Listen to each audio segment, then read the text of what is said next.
on behalf of University for Life, welcome to the Creativity and Culture Conference. This is the second annual conference, and just as a way of brief introductions, my name is Jesvia Mahill and I'm the director of University for Life, which is an education consultancy, and we specialize in development of creativity skills. And yourself, Glenn, could you please introduce yourself? Yes, I'm a freelance trainer and coach, and I have been involved for the last 30 years in running workshops and helping people as individuals, very much focused on creativity using the De Bono method and many other tools, including NLP, and I'm basically interested in what can we do to increase people's effectiveness by using their imagination. That's a passion of mine. Okay, excellent. And Bosco, could you please introduce yourself? Right. I'm a holistic health coach, and basically, as the word says, I developed my own program called Journey to Self-Awareness, which basically focuses on all three parts of who we are, which is the consciousness, which is the energy, really, who we are, the essence of ourselves. Second thing is the body, and the third thing is the mind. And basically, what Glenn said, in my opinion, creativity comes in through the cohesion and understanding how these three vehicles work together. Okay, great, excellent. Okay, so let me start with the first question, which is, when I spoke with you, Bosco, you talked about how creativity can help us to heal in a very natural way, as opposed to healing ourselves using pharmaceutical medicine. So how do you think that's possible? How is it possible for us to heal ourselves through our creativity? That's a good question. The healing comes in from the natural order. That's who we are. And we look at the babies, what have you, they're perfect. Because they came from literally from nature itself and from natural involvement that they are. As we continue evolving in so-called evolution of our mind in this particular dimension in which we dwell, we need to understand this is a very, very limiting reality in which we exist. The form that we come from is unlimited, and we come to extremely limited, boxed views. And when you try to box who you are, you come out of order. And hence, as we grow older, we are becoming, by default, out of order. This so-called aging is one of the processes as well. And the full process and emotional process come together as we evolve in our lives, creating dysfunctions. Now, how creativity can get you back into really who you are is about understanding the brain waves and understanding the sort of overall cohesion between your brain and overall energy that you are and who you want to be. There's expression here that a lot of kids, for instance, they want to be, racing drivers, they want to be, the explorers and all these sort of things. That's a pure imagination. This is what we want to be. But when you get cornered and boxed into realities of this particular life that we are living, that all gets squeezed in, and hence dysfunctions. How creativity can help is going back to yourself, which is basically through meditation and through so-called understanding how you function from within yourself, how your body functions with your mind, how your mind functions with your consciousness. Then you can start tapping into these sort of creativity levels, and that can actually start to balance you. Yeah, Bosco, I loved the way you put it. I think the thing that always worries me is when I hear a parent telling the child, that's just your imagination, which shuts down the most important facility we have. And of course, it's become part of our culturalization that we are very left brain orientated now. But I'm also fascinated and would be interested in what you think about the concept you know, that says mind creates everything. You know, so you know, a lot of healing these days is ascribed to, I'm just looking for the word,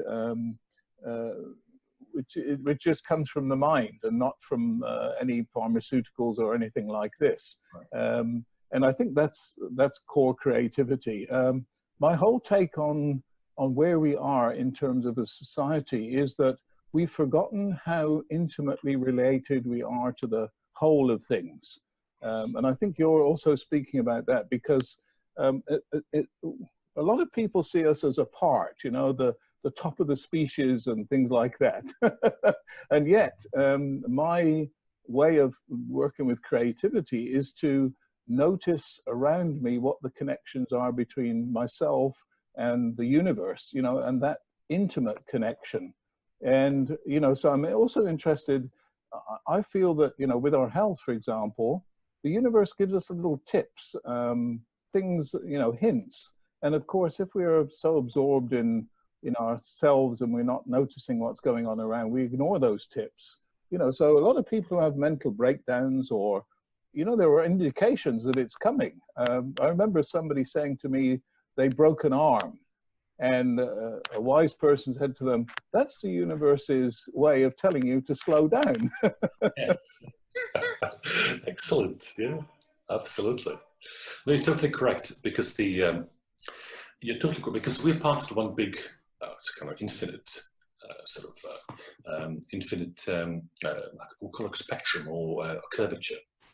And basically, my understanding is, there's infinite spectrum knowledge. Knowledge is out there. And I cannot I don't have a problem people call geniuses or inventors and what have you. All I would say that these people allowed themselves to dream, allowed themselves to venture out beyond what is acceptable with the current understanding of the reality. And I would say Einstein is one example of that, because he visualized everything in his mind before he started putting those calculations down. Because he wouldn't be able to put anything down in a meaningful way, because what he visualized at the time, the mathematics were very limited. Mathematics is basically language. And every dimension has its own mathematics. And what we can calculate in particular, we cannot understand what's going outside this particular domain, because we don't know the language of the other dimensions beyond this reality. And in order to tap into these realities, you really need to increase what they say to you, your vibration. Which comes through basically going down into so-called mental states, very low levels of brain waves and what have you, when you're coming and tapping into this unlimited source. It's in quantum physics called the field of all possibilities. Yes. And basically that's where, and now the thing is, it's not a logical way how we perceive the logic, which is A, B, and the next sequence is C, and then D, and what have you. Over there you can have A, and then you can have F, and you can have G, and you can have apostrophe, you can have this, you can have that, you can have, you know. Nothing is in a sense as what we call order, because it's a chaos. And in a chaos, you need to be going to so-called experimental learning. And this is a lot of people that came out with phenomenal ideas that actually changed the world. They went through so-called experimental learning, and they were willing to continue learning, which is making mistakes. And this is basically... you know, mathematics, you talk about mathematics, and I think there's so many opportunities to see the bigger picture today, like with sacred geometry. And I think people are exploring that, the deeper mathematics, if you like, behind sacred geometry. And, you know, people sitting under pyramids and as a means of increasing their health, for example. Correct, absolutely correct.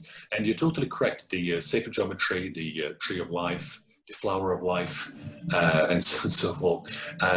You know, those are the basic geometric forms. But then again, there's so many other forms, to my understanding, that we don't know. Yeah, and that reminds me that architecture is so important, isn't it, Glenn? When you talk about those pyramids, it's reminded me that, yes, a lot of people are, I remember when I was living in London, they had built pyramids, and they thought that their thoughts were so much more creative when they sat under a pyramid built in their own living rooms. But architecture is really important, and we have different ideas emerging based on our surroundings. And what would you say to that, Glenn? Do you think that it's really important for us to take into consideration like our physical environment, our homes, and are we more creative in some homes rather than others? Absolutely. And a couple of things come to mind. Having lived in Africa for some time, they build round houses, which is, everything we do is square. And there's something about, if you go on holiday and you live in one of these rondavels, as they're called, there's something about the vibration in them. They're more universal in the effect. The other thing that comes to mind too was, running creative workshops where you have bean bags scattered around the room and you have bright colors, and the whole atmosphere, I think, is important in terms of allowing people to break out of a square box. We even use, he's square. So there are words embedded in the language which, have a resonance. The other thing that I'm thinking about too is when you walk into a church, for example, or a large cathedral that has centuries of people's thoughts embedded. Someone once said that stone embeds our vibrations, and I think that's very true too. You walk into a cathedral and there's that atmosphere already which has been created by thousands of people sitting there over thousands of years. So I think it's probably something that we ignore in our box-like mentality compared to living in a roundhouse or of course a triangle or a pyramid. Right. Bosco, what do you think about that?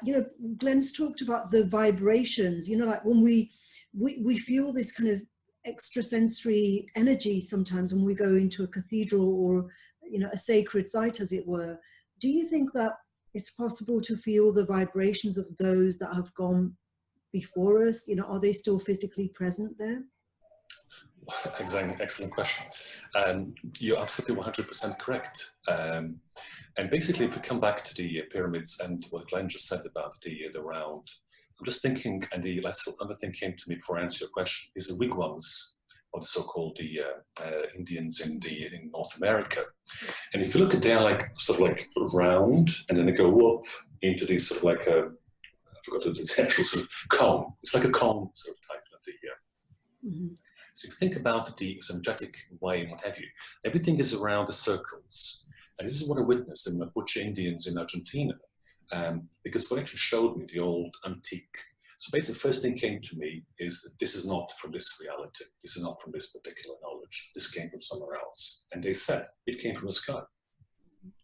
And in a lot of instances, what have you, particularly North American sort of indigenous people, we think they are primitive and what have you. They're not. They're totally, as Glenn said, connected with the earth. They totally understand the earth. They totally understand vibrations. And particularly coming what you're saying here. If you look at the pyramids, if you look at even all the Roman structures, if you look at all Greek structures, if you look at the sort of going back into the Mesopotamia, what have you, the Chinese wall, they all resist time. If you look at modern buildings, they all crumble within 100 years.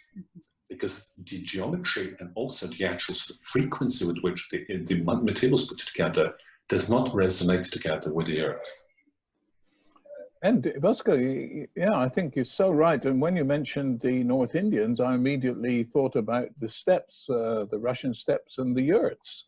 There's so many examples of people that live in round structures that are temporary but permanent. Yeah, and sort of when I was in India, what have you, because of a great respect for the Buddhism and what have you, and I went to see the sacred place, Buddhist sites and Hindu sites. And when you actually walk into these temples, I was literally hit by something like, it wasn't at the level that I want now in terms of understanding the whole subject. But as I walked into the temple, I felt like real density in terms of it, but I felt like, whoa, and I was kind of relaxing and kind of getting into the whole thing. And as those approaches, holy men, the monks and what have you, sitting down, meditating, and so on and so forth, my overall being started going down totally into something I never experienced before. Fantastic. Yeah. So literally into the meditative state as I was walking towards them. And as I sat down, they totally ignored me because their culture needs accepted me. I sat down next to them. The energy field, the auras, totally took me over and started reprogramming myself, my own auric field. And I started feeling to some degree to what they feel. Amazing power. The whole thing, the whole place was just like, I don't know, it was like something, it's a different dimensional experience. And I was just thinking back to your health introduction, and you know, the placebo effect, you know, comes to mind about, and you tie that in with creativity. You know, we sort of come back to the incredible power of the mind when it's linked to the universal influence, if you like. And my own feeling is that, you know, if you look at human history, we, to all accounts, you know, if you look at some of those ideas about Lemuria and Atlantis, where human beings were totally in tune with their environments, then we've come through into a logical, scientific development where we've thrown away, if you like, some people have thrown away. I don't think we have, because I tried to be in touch, but yes, you know, we've sort of come into the logical environment. And I think the future of mankind is to now become expert in both fields, you know, so that we use our intuitive, our feeling, our connection with the universe. We become good at, we recover that, if you like. We recover that part of ourselves. And yet we also have now this incredible logical, scientific approach. The future is combining the two so that we don't lose one or the other. And I think this is an unfortunate situation in our current environment where we seem to have the dichotomy instead of the melding of the two. And we see things like the placebo effect, where, you know, it destroys all of the logical systems, and we see the power of the mind and being connected with the universe. Totally correct. And I mean, everything is said. The healing occurs through your understanding and your acceptance that you are healed. There's no other way you're going to heal. And allopathic way of healing, which is basically pharmaceutical products or what have you, basically stimulates certain parts of the endocrine system that produces certain, because the body is a chemical addict. And neuropeptides, what have you, feeds the cells, what have you. So we know, the body knows every single second what you feel, what you're thinking, what you're feeling. So for that reason, there's no disconnection between your auric field, your consciousness, your mind, which is driven by all that, and your body, which registers all the activities, all the electromagnetic activities in and out of yourself. That's through yourself. So looking at the person itself, you know straight away what thoughts and emotions that a person had throughout his or her life. And I think there's Christy Whitman, I think it is, that has a scale of vibration which goes, you know, from 0 to 1,000, and the average person is about 300 or something. But she calls it love and above. So love is at 500 apparently, and you know, above that is ecstasy and all the other ones. But that our vibration, if you are holding your vibration at that level, of course, the body says, this is wonderful. I'm very happy to be in this vibration. And this is where body came from. You know, this is the way body came from. This is how the body came to be. So, you know, the best thing you can do for your body, and I think for creativity, is to be in that area of infinite possibility. And I think that's the sort of my if you like, excitement of being at every time I can, being in a stage of infinite possibility. Absolutely. Absolutely. Because the best thing to live is to live at the edge of your comfort zone. Yes, Because what we're talking about here, we're talking about something that every single person tries not to do, and that is to live outside of what you know. Yeah. But in the field of all possibilities, or so-called infinite knowledge, you need to venture out of what you know right now. You need to venture out who you are right now, and take that leap into the unknown, because that's where all the magic happens. The so-called boredom comes, and all dysfunctions, mental and physical, and overall, comes through dwelling into known. Yeah. And we need both sort of excitement and both sort of, you know, the unknown aspects as well, in order to kind of survive. But the real magic comes 80% excitement and 20% known. Excitement would mean is push yourself out. Yeah. Bosco, what do you do to live on the edge of your comfort zone? The reason I ask you that question is because there is a natural tendency, for myself included, to attract people who think in a similar way to myself. For example, even this conference, there isn't anybody at the conference that would disagree with the fact that each one of us is creative. But you see, that's only because I've attracted those kind of people who believe that everyone is creative. There are a lot of people who don't believe that everyone is creative, but they're not here at the conference. So you see, this is an example of, like, you know, like attracting like. So what do you do, Bosco, to live on the edge of your comfort zone?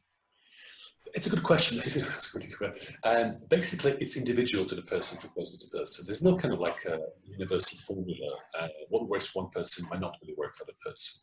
It all depends on what you really accept and what sort of frequencies of thought and emotions you like to dwell in any moment in time. What I would say is, if it feels right, if it feels something you truly want, if you have a nagging feeling to do something, to be something, and you say to yourself, maybe I don't have, let's say, for instance, I want to run a marathon, for instance, but I'm overweight and all this and all that. There's all these statements where you think that you're right in this particular moment, but there's an infinite of nows going forward. This is what you want. You will program your mind, you program yourself, start dwelling those frequencies where you will start to teach your body that you can do what you want to do. For instance, run, and you will start running by 500 meters, then 1 kilometer, and so on and so forth. You will start trimming down, you start building muscle structure, you build pulmonary sort of strength and ability, and that will then give you the result you're looking for. This is what I'm talking about. It's about having a vision about something, not being afraid to whatever you're seeing to materialize it. Even though right at this moment you don't know how to do it, but it's not the case. Okay. So yeah, because I think sorry. Yeah, go ahead, Glenn. Yeah, go ahead. Yeah, I think that what we've been taught is not to listen to our bodies. You know, particularly men have been taught to be strong, you know, ignore pain. And so from the male point of view, just talking about that at the moment, and I think it's also true for women too, especially in this day and age, is we've been taught to not listen to the signals of our body, not listen to our internal voice. And because of that, when we get an intuition, we doubt it, you know, and that's part of my learning has been to take more in, as Bosco is saying, you get that internal hint. Yes. And if you've been training yourself to be aware of those hints and take notice of them, then they become, you can rely on them more. And I think that is a challenge for a lot of people, in that we've been disciplined to work hard. And, you know, if you look at our society, it's all about, you know, putting ourselves under pressure and not living within our natural body. And that has taken away the intuitive sense that we have as natural human beings. So part of our training is, part of my training has been to become back to that position where I listen to my body, and I take notice of it, and I respect it as an entity almost in itself, as if it has a quality of itself, which is here to help me in my mind. So here's my body talking to me, and my mind saying, oh, I respect you. So I think, Bosco, that is also a different way of putting what you're saying. Am I right, or what do you think? 100% right, Glenn, and you cannot be more right in what you said, because the body is obedient servant of your, basically talking about what I'm talking about, said earlier on. It's your auric field connection to who you are, your higher self, comes into you through this sort of thoughts, emotion level, what have you, gets into your mind, which is your program that runs your current, sort of whatever you said, yes, no, logic, and so on and so forth. And the body listens through the commands that it gets from the higher aspects of itself. And this is how it works. This is how creativity comes into being. And you're totally correct. Yes, yeah, that's right. That mind and body connection, and there's the spirit of it. You see, a lot of people connect the mind, body, spirit, but what I've noticed is that people tend to overlook the influence of socio-cultural factors. Totally correct. So, yeah.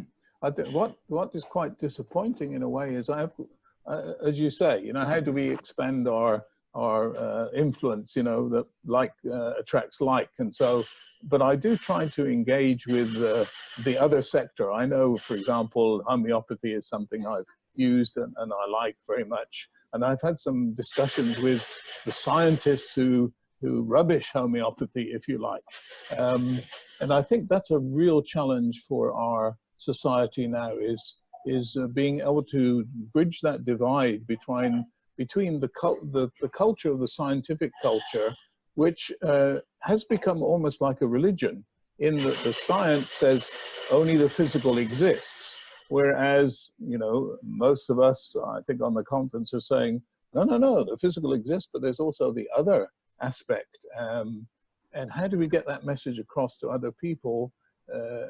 I think it's possible, but there are some pretty strong mindsets built into our society, our scientific Western culture, that says, you know, only logic, only physical are worth taking notice of. And yet there is that move.